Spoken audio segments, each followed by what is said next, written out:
মেগাকে পেয়ে কুসুমকে প্রায় ভুলেই যাচ্ছে ইন্দ্রাণী গাঙ্গুলি। হ্যাঁ বন্ধুরা, ভিডিওটি লাইক দিয়ে দেখতে থাকুন শেষ পর্যন্ত। কুসুম ধারাবাহিকের আগামী পর্বের আপডেটে আমরা সবাই দেখতে পারবো মেগা যে আয়ুষের মায়ের জীবন বাঁচিয়েছে, তাই আয়ুষের মা মেগাকে তাদের বাড়িতে ইনভাইট করে।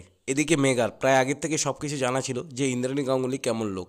ইন্দ্রাণী গাঙ্গুলিকে ইমপ্রেস করার জন্য মেগা তার জন্য একটা ছবি নিয়ে আসে। সেই ছবি দেখে ইন্দ্রাণী গাঙ্গুলি খুব খুশি হয়ে যায় আর মনে মনে প্ল্যান করে আয়ুষের সঙ্গে তার বিয়ে দেবে। এদিকে মেগা গাঙ্গুলি বাড়িতে এসে চা বানিয়ে সবাইকে ইমপ্রেস করে তোলে। এরপর মেগা বাড়িতে চলে যাওয়ার সময় আয়ুষের মাকে বলে, এই ছবিটা দেখলে আপনার মনে হবে আমি কবে এই বাড়িতে এসেছিলাম। মেগার মুখে মিষ্টি মিষ্টি কথা শুনে সবাই খুব খুশি হয়ে যায়। এদিকে আয়ুষও খুব খুশি হয়ে যায়। অন্যদিকে কুসুম মেগার বানানো চা সবাইকে দেওয়া হয়ে গেলে মেগাকে চা দিতে আসে। কুসুম চায়ের কাপটা হাতে নিয়ে যে এগোবে তখনই মীনাক্ষী পিছন থেকে কুসুমকে লাথি মেরে দেয়। তখন কুসুমের পা পিছলে গিয়ে কাপে সম্পূর্ণ চা ছবিটা দিতে গিয়ে পড়ে। তা দেখে আয়ুষের মা কুসুম বলে চিৎকার করে ওঠে। তো বন্ধুরা, মেগার জন্য কুসুমকে কি গাঙ্গুলি বাড়ি ছাড়তে হবে? আপনাদের কি মনে হয় কমেন্ট করে অবশ্যই জানাবেন। আর আমাদের আপডেট ভালো লাগলে পরবর্তী আপডেটের জন্য আমাদের চ্যানেলকে লাইক শেয়ার সাবস্ক্রাইব করে পাশে থাকবেন।